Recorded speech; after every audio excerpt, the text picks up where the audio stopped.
नमस्कार दोस्तों, स्वागत करता हूं अपने YouTube चैनल FCL के 9304 में। मैं हूं लोकेश। दोस्तों, आज चर्चा का विषय है COP26। COP26 होता क्या है, इसके बारे में हम आज विस्तार से जानेंगे और समझने का प्रयास करेंगे कि 31 अक्टूबर से चलने वाली जो मीटिंग है 12 नवंबर तक ये चलेगी। दुनिया के देश आज इकट्ठा हो रहे हैं, एकत्रित हो रहे हैं, एक मंच पर आ रहे हैं। तो क्यों आ रहे हैं, आइए चलते हैं, जानते हैं इसकी पूरी डिटेल में।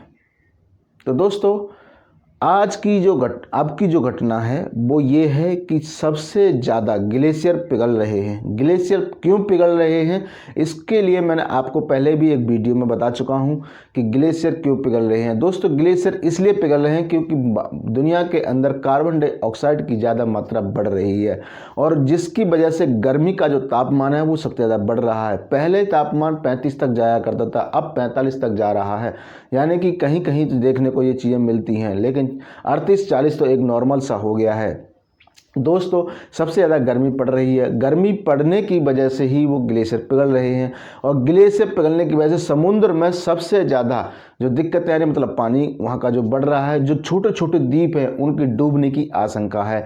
और ये आशंका 2050 तक बताई गई है कि सबसे ज़्यादा दिक्कत अगर आएगी तो 2050 में आएगी, क्योंकि जिस तरीके से ये चल रहा है अगर उसी तरीके से ये कंटिन्यू चलता रहा तो 50-100 डिग्री तक ये पहुंचने की आशंका है। और जिसकी वजह से जो बर्फ़ जमी हुई है, जो ग्लेशियर ज़्यादा से ज़्यादा पिघलेंगे तो जो छोटे छोटे द्वीप हैं उनके डूबने की पूरी तरह से आशंका है। दोस्तों, इसी को देखते हुए दुनिया के मंच पर आज 100 से ज़्यादा देश एकत्रित हुए हैं और वो अपने अपने देशों की बात कर रहे हैं कि उसमें क्या क्या चीज़ों की ज़रूरत है। तो दोस्तों, उनकी जो इकोनॉमी है वहाँ की वो अपनी बहुत ज़्यादा मजबूत है, इसलिए वो 2050 तक का लक्ष्य रखे हुए हैं कि 2050 तक हम अपने यहाँ पर ऐसी ऐसी सुविधाएं ले आएंगे जो इलेक्ट्रिक कार है, मोटरसाइकिल है और सोलर पैनल है, LED बल्ब हैं, आपके हाइड्रो है, न्यूक्लियर है, जितने भी संसाधन ऐसे हैं आपके पास में, जो कि आप देख पा रहे होंगे कि इसको कार्बन डाइऑक्साइड को रोकने के लिए बहुत सारी योजना जैसे कि इलेक्ट्रिक जो कार हैं उनको लाया जा रहा है। तो दोस्तों, जब तक हम इन चीज़ों को नहीं लेके आएंगे तो हमारे दुनिया में कार्बन डाइऑक्साइड की मात्रा सबसे ज़्यादा बढ़ने वाली है। क्यों बढ़ने वाली है, वो इसीलिए बढ़ने वाली है क्योंकि हम उन पर काम नहीं कर रहे हैं। तो अभी अमेरिका के राष्ट्रपति जो बाइडेन ने सभी को एकत्रित करने के लिए एक मंच पर सबको बुलाया है और उनके सामने अपनी ये बात रखी है।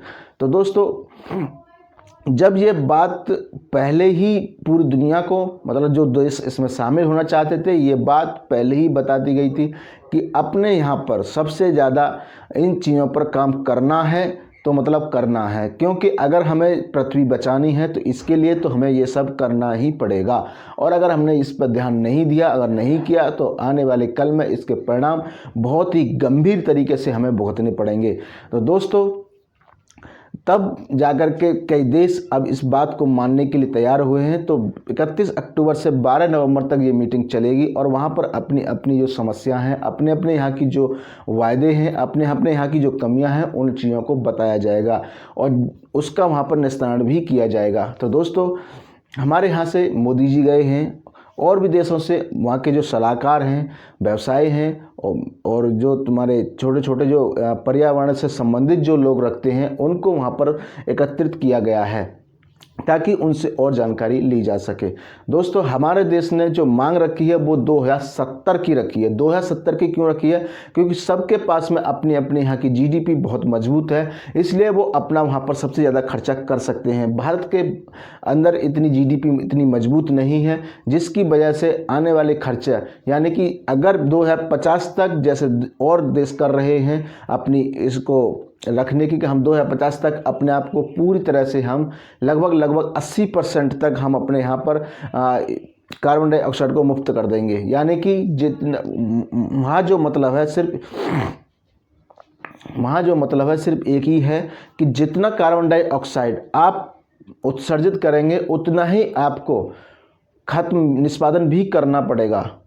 उसके लिए आपको यंत्र चाहिएंगे और यंत्र के में आएगा बहुत खर्चा। यानी कि अगर हम भारत की बात करें तो भारत की जीडीपी इतनी मजबूत नहीं है, जिसके कारण हम ये 2050 तक ये लक्ष्य नहीं पा सकते हैं।